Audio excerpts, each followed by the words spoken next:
नमस्कार दोस्तों, आइए आप सबको YouTube channel promotion study class में स्वागत है।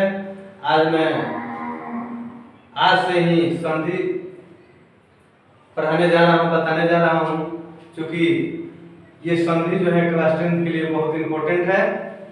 एग्जाम में 2-4 नंबर का एग्जाम में पूछता है, फाइनल बोर्ड के एग्जाम में तो जो है इसमें से पूछता है, तो हम लोग इस पे चर्चा करेंगे। संधि से स्टार्ट कर रहे हैं जो कि संस्कृत से है, उसके बाद संस्कृत से ही नहीं हिंदी में भी संधि पूछता है।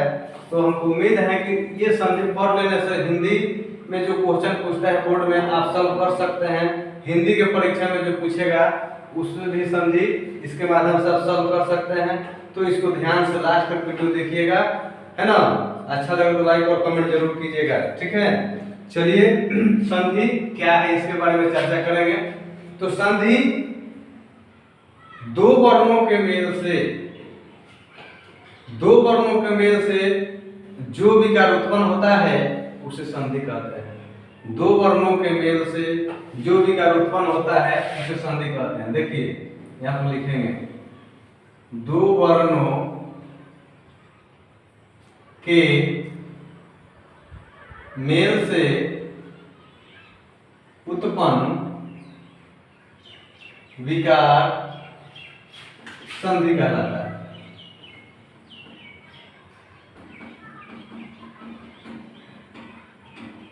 दो वर्ण का मतलब क्या, यहाँ पर मान के चलिए दो वर्ण एक में मिला दिया जाए तो कुछ ना कुछ तो बनता है। जैसे यहाँ पर लिख दिया क हलन, ये वर्ण हो गया। इसमें हम जो है एक वर्ण जोड़ देते हैं, स्वर जोड़े या व्यंजन जोड़े। यहाँ पर मान लीजिए यही जोड़ देते हैं तो क्या हो जाएगा, क पर एक लिखिए। तो एक तो ये बना ना जी, दो वर्णों के मेल से उत्पन्न विकार संधि कहलाता है। दो वर्ण मिलकर के जोड़ दिए, बन गया। अब चलिए इसमें क्या है कि संधि का तीन भाग होता है, तीन भेद होता है। कौन कौन सा भेद होता है, ध्यान दीजिए। संधि के तीन भेद होते हैं। कौन कौन सा, क में स्वर संधि, ख में व्यंजन संधि और ग में विसर्ग संधि। तो ये तीन संधि हमको पढ़ना है संस्कृत में या फिर हिंदी में। इन तीन स्वरों को पढ़ने के, इन तीन संधियों को पढ़ने के बाद हमें उम्मीद है कि आप लोग जो एग्जाम में पूछा जाएगा क्वेश्चन संधि से आप सॉल्व कर लीजिएगा। लेकिन संस्कृत में होता क्या है कि कुछ फॉर्मूलाएं होती है, उस फॉर्मूला को आप लोग को पढ़ना है, सूत्र को पढ़ना है, याद करना है। उस सूत्र का अर्थ क्या होता है ये हम सब एक्सप्लेन करेंगे, बताएंगे और समझाएंगे, ठीक है। आप समझने की कोशिश कीजिएगा। अब इसमें क्या है कि पहले का स्वर वर्ण क्या है, सॉरी स्वर संधि क्या है।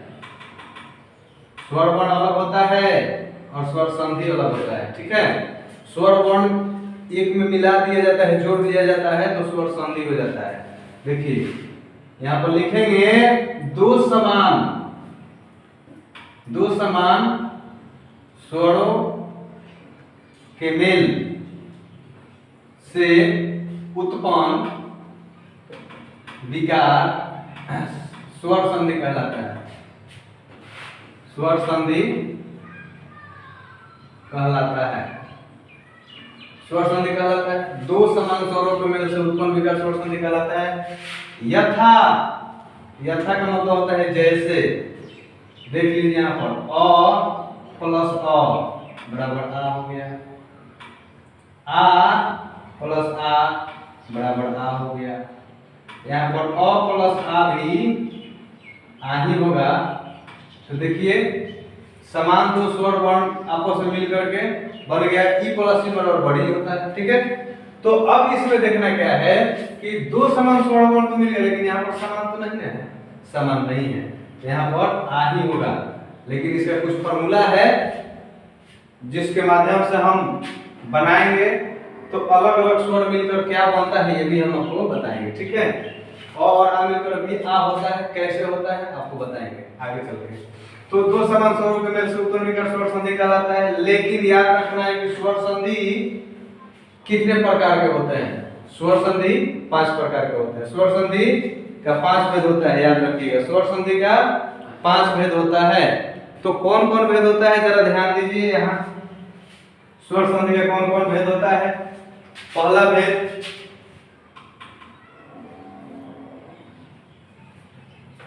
दीर्घ स्वर संधि, दूसरा का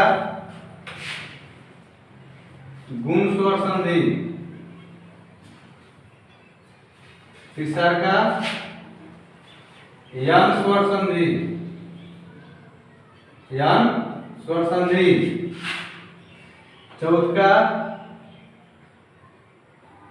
वृद्धि स्वर संधि, पांचवा जो है अयादी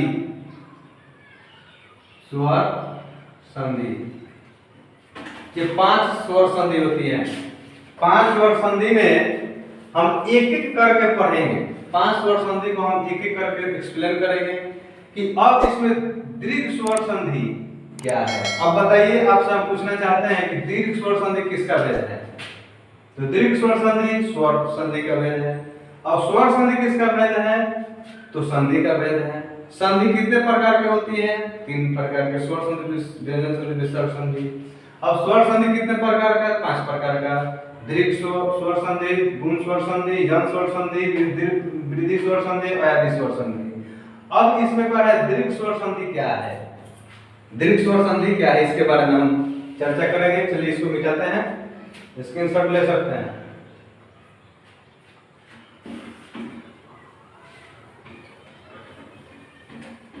दीर्घ स्वर संधि में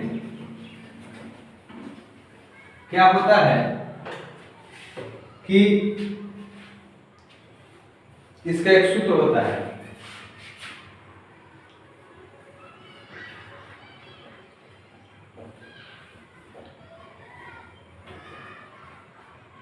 इसका सूत्र होता है अकह स्वर में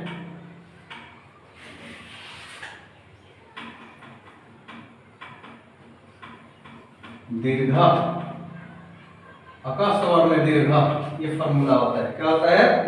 अकह स्वर में दीर्घ, ये सूत्र होता है दीर्घ स्वर संधि का। तो इस सूत्र को एक्सप्लेन करेंगे, अकह स्वर में दीर्घ को, इसको हम अर्थ बताएंगे, समझेंगे कि अकह स्वर में दीर्घ का अर्थ क्या होता है या फिर दीर्घ स्वर संधि क्या है। तो आइए हम देखते हैं। लिखेंगे कि दो समान स्वरों को मिलाकर एक दीर्घ स्वर संधि होता है। यथा अभी बताए हैं अ प्लस अ बराबर आ होता है, आ प्लस आ बराबर आ होता है, छोटी ई प्लस छोटी ई बराबर बड़ी ई, बड़ी ई प्लस बड़ी ई बराबर बड़ी ई।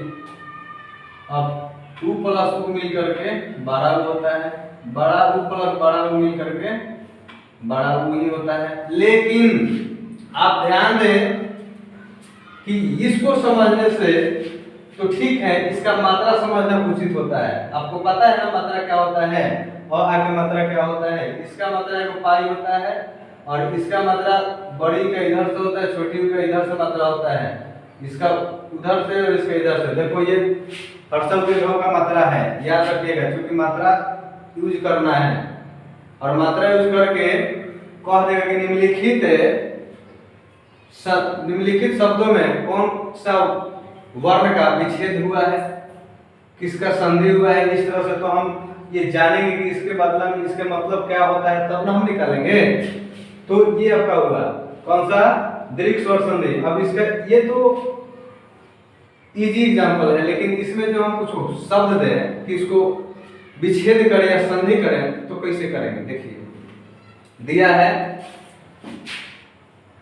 जैसे विद्यालय,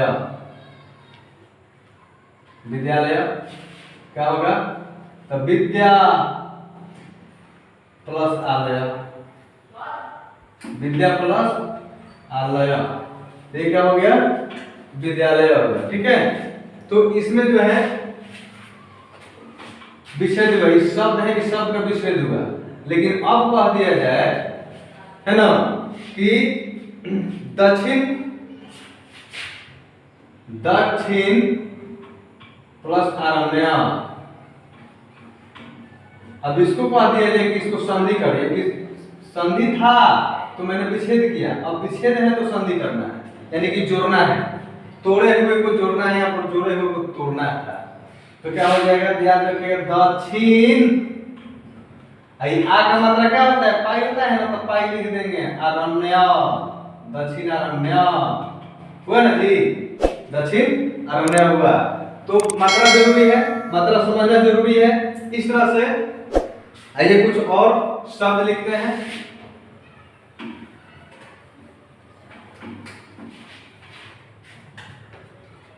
इस शब्द में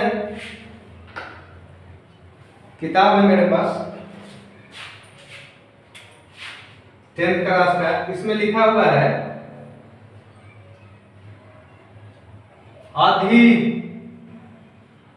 प्लस ईश्वर, अधि प्लस ईश्वर, नदी प्लस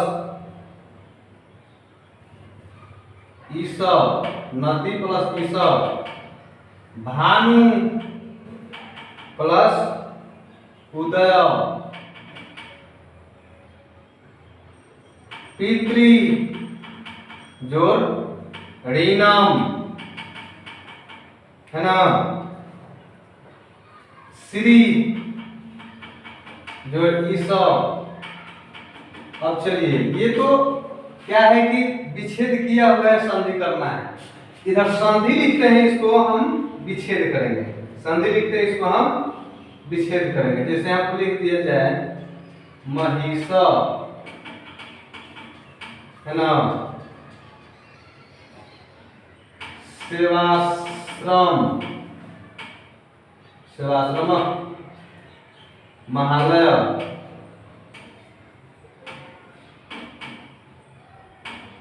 देवात्मा, देवात्मा,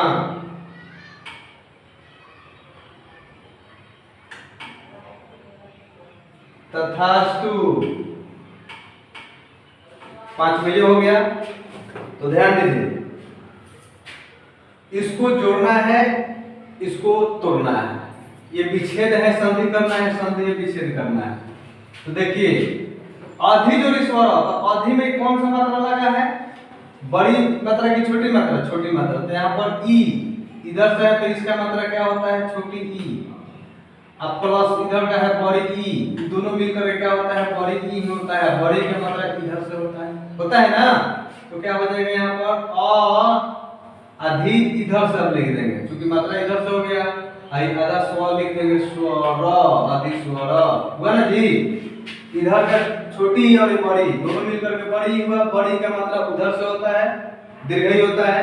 तो धी धा में दीर्घई जोड़ेंगे तो अधि हो जाएगा, और ये जो है यहाँ पर जुड़ गया, तो बाकी 16 बचा तो 16 लिख देना है। ठीक है, अब यहाँ पर देखिए नदी मैंने लिखा, नदी लिखा ना, नदी लिखा, तो इसमें बड़ी ई है ना, तो बड़ी यहाँ पर लिख दिया इधर से, तो इसका मतलब होता है बड़ी ई। ठीक है, बड़ी ई प्लस इधर का है बड़ी, तो दोनों मिलकर के बड़ी ई हो गया, तो बड़ी का मतलब इधर से होता है, समझे। यहाँ पर लिखेंगे न दी, ऐसा है तो नदी स। ठीक है, अब यहाँ पर भानु, भानु है, तो ये इधर से है, तो इसका मतलब होता है छोटी ऊ प्लस ये छोटी ऊ मिलकर के बड़ी ऊ होता है, बड़ी ऊ का इधर से होता है। तो क्या हो जाएगा, भा अनु इधर से है तो इधर से घुमा देंगे, भानु दया लिख देंगे, भानुदय। ठीक है। और यहाँ पर देखिए री है, यहाँ पर छोटी री है, यहाँ पर री लिखेंगे, प्लस ये री मिल करके क्या होता है, बड़ी री होता है, इस तरह से। ठीक है। तो यहाँ पर क्या हो जाएगा, पी त लिख देंगे, इसको एक बार है ना तो इसको डबल बार घुमा देंगे, पितृ आई नाम, पितृ नाम, इस तरह से हो गया। ठीक है। अब ठीक उसी तरह से ई है तो इधर से ये मात्रा है तो इसका होता है बड़ी, अब प्लस ये बड़ी मिलकर क्या हो गया, बड़ी, इसका मात्रा इधर से होता है तो ये क्या हो जाएगा, श्री जोड़ी से बराबर श्री श्री स। क्लियर। अब देखिए ये जो है आपका संधि है, विच्छेद करना है तो लिखेंगे मही, इधर से ही लिख दिया, एक छोटा ही मही प्लस ई स, मही स, कैसे कि छोटी छोटी मिलकर बड़ी होता है तो इधर का ई और ई मिलकर के बड़ी, तो बड़ी का मतलब दीर्घ ही होता है तो मही स हो गया। ठीक उसी प्रकार यहाँ पर लिखेंगे सेवा प्लस आश्रम, म, सेवा प्लस आश्रम। तो देखिए आ यहाँ पर है, यहाँ पर आ है, आ और आ मिल करके बड़ा आ ही होता है तो सेवाश्रम। अब यहाँ पर देखिए महा प्लस आलय, महा प्लस यहाँ पर आ है तो आ मिल करके आ ही होता है ना, तो आ का क्या होता है, पाई होता है, यहाँ पर पाई है तो पाई को दो बार निकाल दिए, यहाँ पर पाई है ये आ और आ मिलकर के आ होता है तो महा जो आलय पर महालय। यहाँ पर देखिए देव प्लस आत्मा, देव प्लस आत्मा, यहाँ पर और आ मिलके आ होता है देवात्मा हो गया।